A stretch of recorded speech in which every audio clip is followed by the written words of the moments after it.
וגיטרה ועוד כל מיני.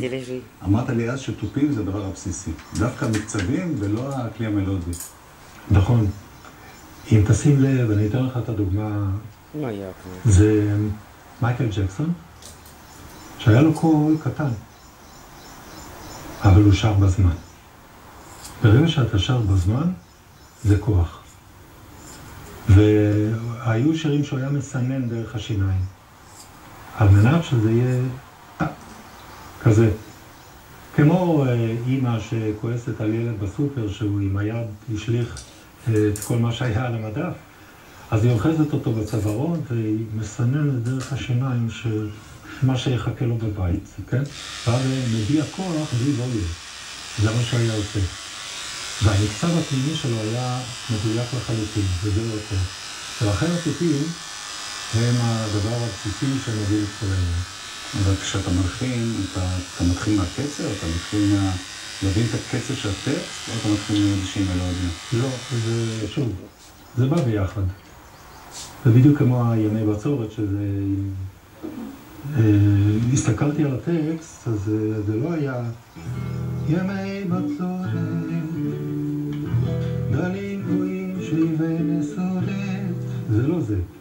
כי אני מסתכל בטקסט, ומשהו באדרנלין מתחיל שם לפעום ולפעם ולבעבע בתוכי, וזה עולה ועוזר ועולה ועולה, ופתאום אני מתחיל. Дяденька, лежа, бабушка, лежать. Лежать, моя куколка, лежать.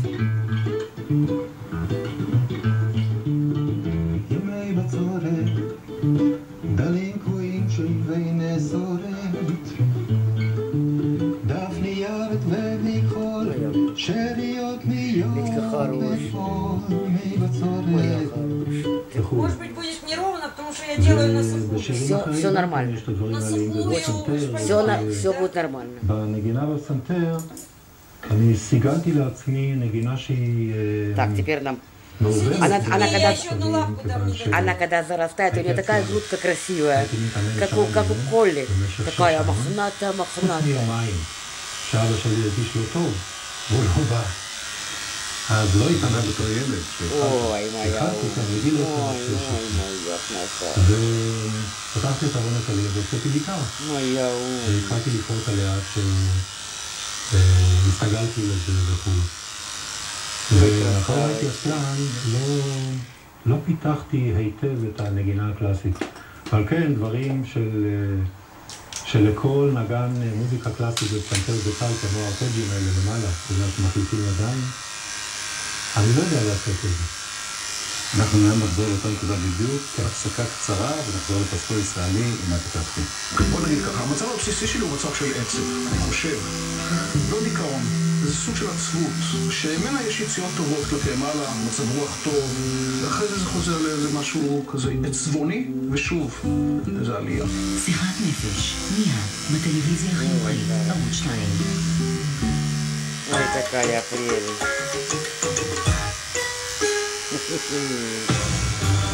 שוקלים לרכוש מזגן חדש? עצה שלי?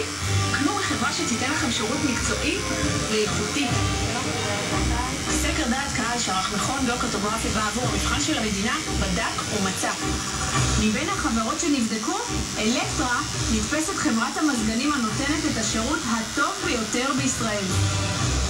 אז אם אתם מחפשים מזגן עם השירות